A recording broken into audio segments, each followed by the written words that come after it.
Welcome to Two Guys Garage. Now we're in the heart of American racing. This is Morrisville, North Carolina, just outside of Charlotte, and we're at TriStar Motorsports facility, and we're gonna check out the G-Oil race team. Now these guys just come back from the track. We're gonna pull that car out, we're gonna tear it down, we're gonna dig into that engine. It's gonna be hardcore. You guys stick around.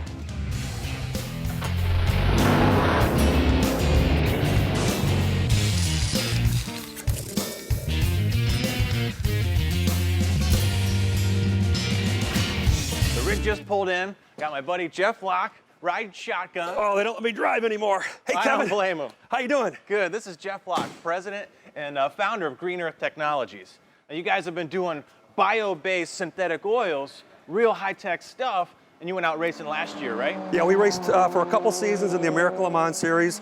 Actually won the LMP1 Series as well as the coveted Michelin Green X Challenge. And this year we thought it was a good time to start with NASCAR. So we're racing in the nationwide series with NASCAR and introducing green racing oil, bio-based motor oil made right here in America. Why not test it in an American sport like NASCAR? Perfect place for us to be. Yeah, no better place than to get on the track, beat the tar out of this stuff, get the feedback, put it back in the product so, you know, the street cars have all that baked right in. That's correct, and that's why we're here at this shop here to show you not only can the oil perform in the engine, but we're going to take it out of the engine and show you just how well it did. Well, you know what's cool about being friends with a guy like Jeff? Is he's part of this big old truck, which is really cool, and I know there's really neat stuff inside. So let's open this up. We're going to kick this show right off.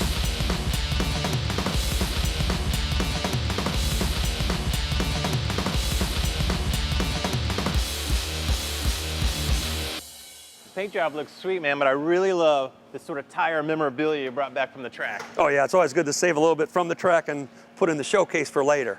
But as you know, Kevin, these engines are so tightly regulated and the driving talent is off the charts here at NASCAR. So sometimes the difference in the motor oil could be the difference in winning and not winning. It's that last little bit of friction just pulling you ahead of the other guy. Every little bit can help you. Now, speaking of driving talent, I see a guy over here I want to meet. Yes, we have Taylor Molson, the driver of the number 19 Toyota Camry. Taylor, come on over and introduce yourself to Kevin.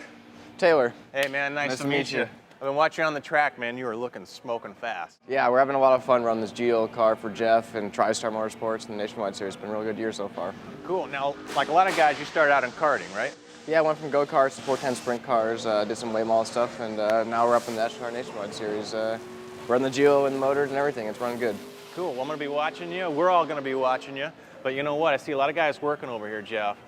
I want to get my hands dirty. I agree. Let me introduce you to Eddie Pardo, and you'll be in good hands from there. Eddie, where are you? Hey, all right, Eddie.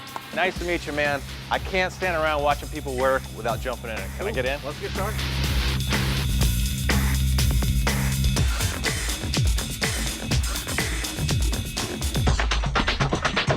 And I love how you can just climb right in the car. I wish I could get this much clearance working on my hot rod stuff. Yeah, I hear you. All right, walk me through the process. I know we've got the air cleaner off. I saw the guys pulling the shocks. Obviously, we got to pull some bars. Yep. What else do you got to do on a NASCAR to get an engine out? Well, we'll to take the drive shaft and the shifter off. We got the power steering will come off. We got the carburetor come off. All the oil lines, water lines will come off, and then we'll get the hoist over here and pick it up. Nice. So what's the total time to get this thing out? You know, if we're pressed, I mean, we're looking at, 15, 20 minutes. All right, I got this last one loose. You got it over there? Yep. All right, slide that guy out. Now check it out, we've got our dry sump set up here. Now there's no drain plug on this pan. So what we're gonna do, we're gonna slip this belt off, which the crank is driving. So normally this is doing all of our vacuum. It's pulling all the oil into a sump, and then we got a pressure line that'll feed it into the engine. But we're gonna pull this belt off here, and to get the oil out, I'm gonna take a drill motor, I'm gonna slide it right on the front. And I'm actually going to pump the oil out into a bucket, and that's how we're going to drain it. How many gallons do you guys have in the whole system? It's right around 5 gallons. What we'll do, we get all 5 gallons out. We'll send it back to the engine shop. They'll send it off to the lab for testing. Cool. Now, is this G-oil that's in here? It's on the hood. It's in the engine. All right, on 5 gallons. Can you imagine that? 5-gallon oil change? That's it. Nice. That's it.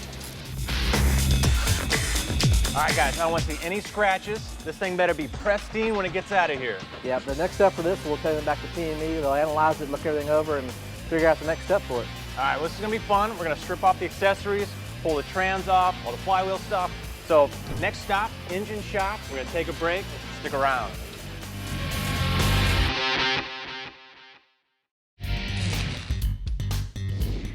This segment of Two Guys Garage is brought to you by You Coat It, do-it-yourself floor coatings for a durable protective finish.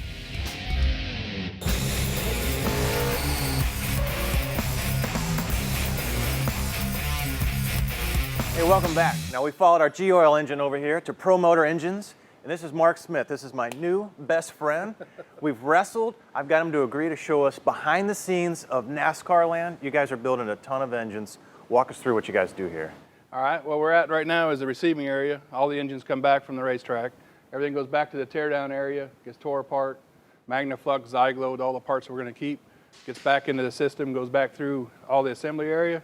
We re-dyno them, put them back out into service for all the customers next week. Now you guys are building engines for Cup, for Nationwide, for the Truck Series. Yep. How many teams you got? Yeah, we got 14 to probably 18 teams that we deal with throughout the year. So you guys are building a ton of engines. Overall, we'll do 250 to 300 engines a year. All right, I'm salivating. I see an engine over there on teardown. Let's Go back to teardown and check it out. Well, I want to welcome you back here to the teardown area. This is Jeremy. We've got the engine that we ran actually at Bristol in the 19 car. This is pretty neat. This is the Toyota version. Now, there's been a lot of changes in NASCAR over the years. This is the latest, what, 4 years old, 5 years old from Toyota. You can see the rocker arms, how they're set up. They're not offset anymore. They've got canted valves.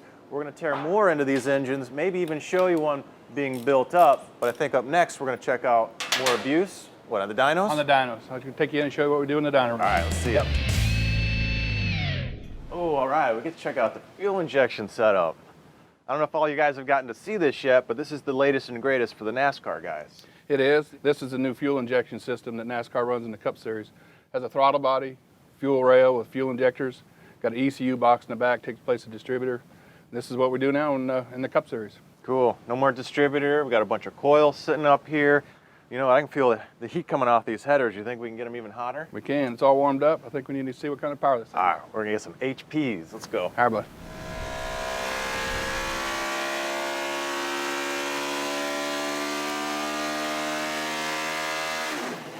Man. All right, I can't tell you what that power number was, but it was huge. And those headers got nice and toasty. You think we can turn the lights out? Do another quick one? Let's try it. Yeah, All right, let's try it. Let's flip the switch.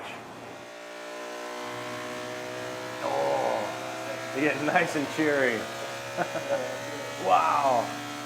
Oh, that's cool. Very nice. Very cool. That's a good show. Yeah, that's it. So how do you like the fuel injection stuff? It's really nice. It's nice to kind of move into something that all of the newer vehicles are running now. It's been a little bit of a learning curve, but I think we're getting a hold of it. Well, it's nice because you got your laptop here. You don't have to keep running in and out of the cell, changing jets, doing other things. And I mean, how much power do you have, you know, with the laptop? We can change fuel at any point, at any throttle position. We can change timing. There's virtually every aspect of the engine we can control from out here without going inside there. Very cool. Now, how you guys doing as far as kind of power? I know you guys have been doing a lot of development with G-Oil. You're sending them back your samples from dyno runs, from track testing. And that's what we found. The testing we've done before the race is the power level. We take it to the racetrack, run a full race on it, come back and put it on there, and it runs as good as it does when it was brand new. Okay, so you don't see the component degradation? No. Any buildup, anything like that? No, all that's clean, and at the end of the race, it makes as much power as it did at the beginning. Wow, that's So far, great. everything's been really, really good. Cool. Well, I know we got some more stuff to go check out, so why don't we get moving? All right, sounds good. Thanks, Mark. Thank you. Don't go away. We're going to take a break. When we come back, there's more with the hardcore guys at G-Oil Racing.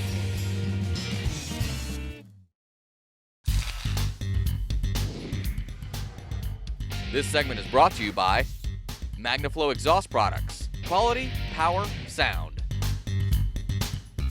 All right, welcome back. We're at the G-Oil Race Team, and we hooked up with Mark Smith here. This is Pro Motor Engines.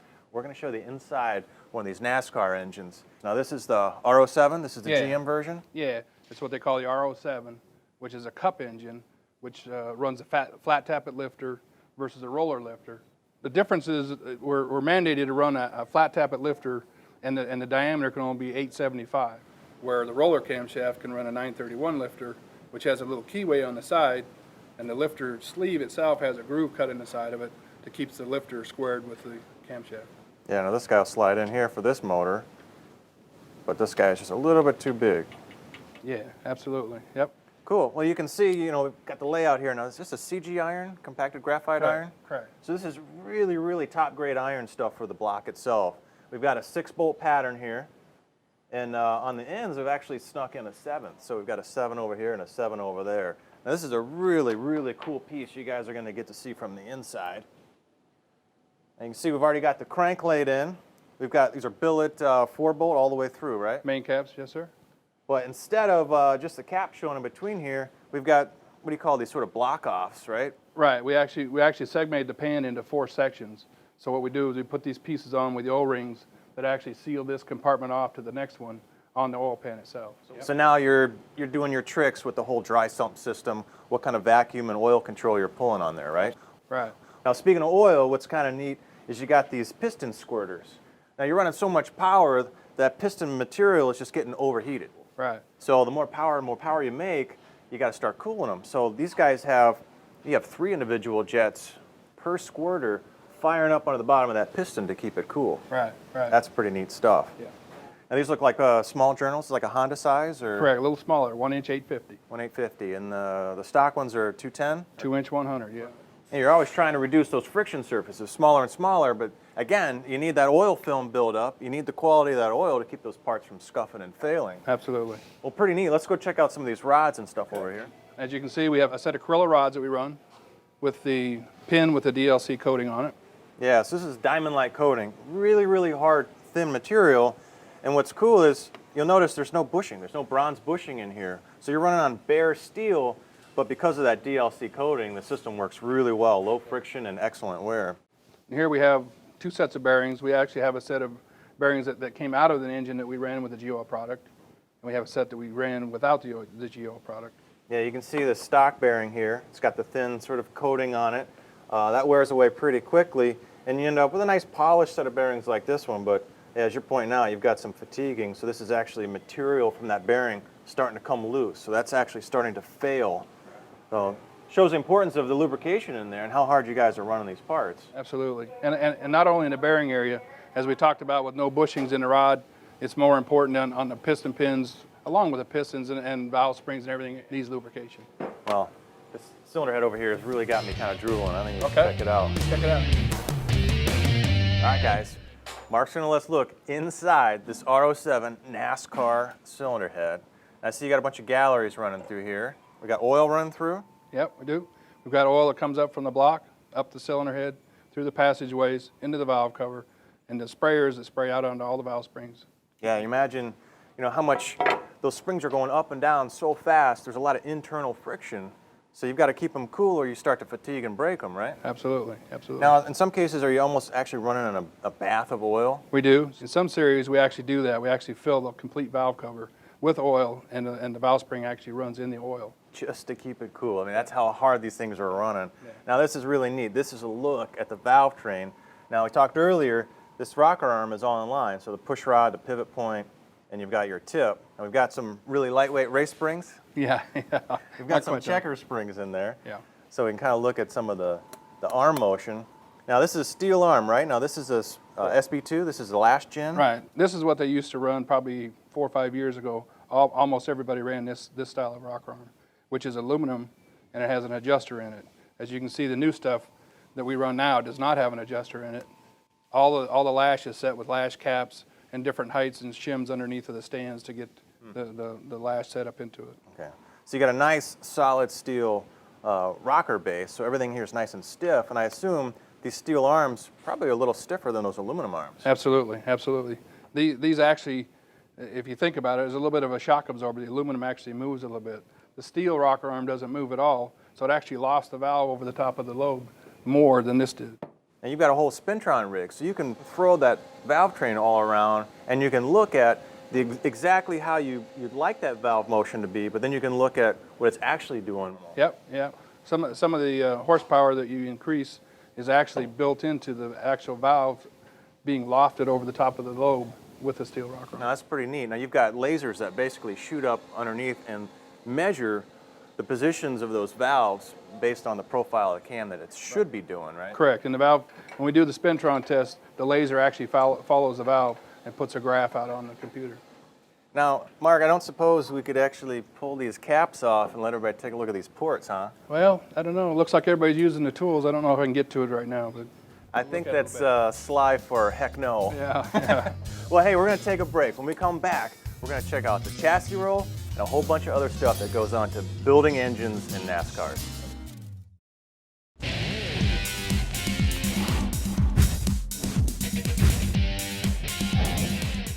On this week's Tech Talk, we're going to talk about the Power Distribution Center. Now, this is the part of the engine that houses the factory fuses, relays, and things like that. So it's going to control horns, interior lights, turn signals, coolant fans, and so forth. Now, the problem with these, especially in Audis and late model VWs, is it hangs right above the battery terminal. They're prone to overheating, which damages the plastic housing that holds all the terminals. The bigger problem is when you go to the OE guys for replacement parts, you'll find out that most of them are sold separately, where friends at TechSmart fixed it all. TechSmart gives you a power distribution center that's completely assembled, the only one available. So you have the top half, the bottom, you have the terminals, and then the European-style color-coded fuses. Pretty cool little device. You just hook it up, then you want to check the coolant fan and make sure the amp draw is up to OE specs, and you're good to go. This Tech Talk brought to you by Federated Auto Parts.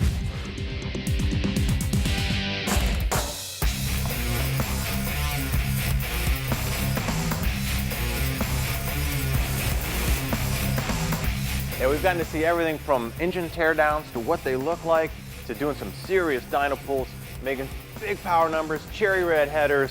Yeah. Really cool, Mark. Yeah, well, I appreciate you guys coming by. As we looked at earlier, all the components of the engine make the power, but there's a lot of things that go into that, and the oil is a major portion of that. Not only, everybody thinks about the bearings is what needs the bearings, need the oil, but all of the components, the valve springs, the pistons, the piston pins. So all those things come together, it's all built around the oil. Oh yeah, and no stone left unturned, all the way down to that little stuff you pour in the valve cover. That's right. Very cool. Is that a car? I hear one out there. You have a car here? Because I've seen lots of engines. Do you have a real car outside? Yeah, we got one outside right now. Can I drive it? Yeah, I believe the G-Oil color's out there right now. Let's go. All right, bud.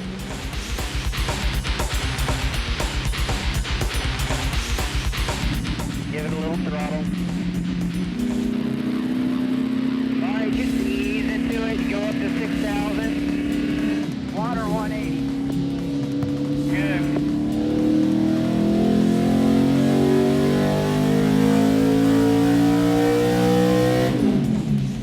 Real nice. Stop.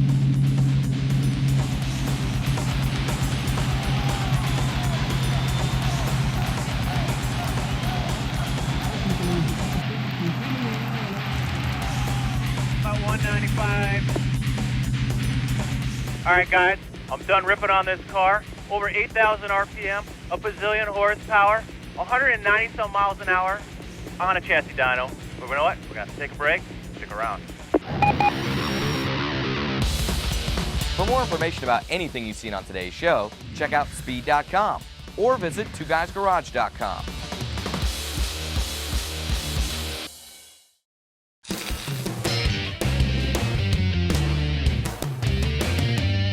Hey, welcome back. Now, there's nothing like 900 horsepower under your throttle foot. Tell me about it. You look like you were having a blast, bro. It was a good time, man. I'm sorry you couldn't be there, but there's gonna be a next time. We're here in the break room. We got a lot of cool product to show you. Yeah, to kick us off, man, this battery extender powered by Schumacher, and this thing, you talk about maintenance free, literally, it's just a plug and play. It goes through a maintenance cycle, tells you if it's 6 or 12 volts, or you could walk away from your car, come back 8 months later, get it fired up and roll. Yeah, well, hopefully it won't be 8 months till I get in my car, but a lot of times, you got a lot of toys lying around, and sometimes you can neglect them. Well, this takes care of it all. An 8-step charging system. You got everything you need from the typical battery clamps. Yep. You can use your 12-volt service port. You've got a permanent one that you can, affix in there and connect whenever you need to. It's a great way to keep all those batteries tip-top, maintained, maintenance-free. There you go, the battery extender powered by Schumacher.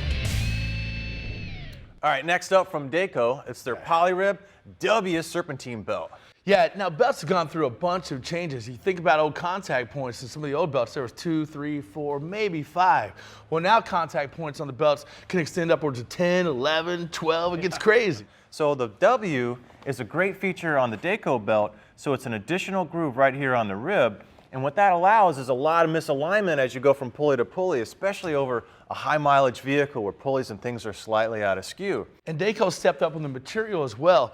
These old neoprene belts, you can see the wear on it. This is a used belt from Dayco as well. Now this new material wears like a tire as opposed to all these cracks. Yeah, now you can't look at a belt anymore and see if it's worn, so get yourself a measuring tool and you can measure right into the grooves and check for wear. Now this is an import style here, like on the Mazda Miatas. They use a much deeper groove, so the belts are nice and tailored to it. It's got an aramid fiber that's attached that keeps all the squeaking down. So instead of 50 to 70K miles, you're looking at about 100. Can't go wrong there. Yep, that's the Dayco, the Polyrib W belts.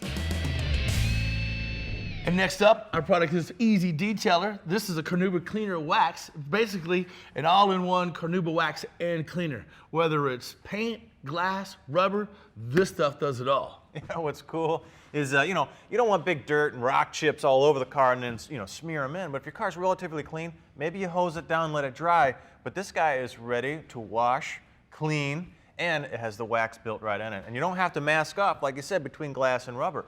Everything covers nice, uniform. You wipe it down, your tires, even restores headlight lenses. Yeah, I was gonna say that. This is what you're probably used to seeing, but the upgrade of the package, still the same great product. Easy Detailer, Carnauba Wax Cleaner. Good stuff. All right, next up from Bars Leaks is a head gasket fix. They're gonna love this stuff. It's compatible with aluminum and cast iron heads and blocks. Really simple how this stuff works. You unscrew the radiator cap. It's compatible with any and all coolants, so you just pour it right in the radiator, let the car idle for 20 minutes, and the leak is fixed. Yeah, now sometimes you're just not willing to throw a couple of grand on an old car. I know that. So a product like this can really help you get down the road, get a few more miles out of those rides. Exactly. So that's Bars Leaks. It's their head gasket fix. But with that, man, we're out of time. So big thanks to all the G-Oil team for letting us come over there and play. Next time, bro, we'll get you in there. That looked like fun, man. Yeah. But with that, we'll see you guys next time.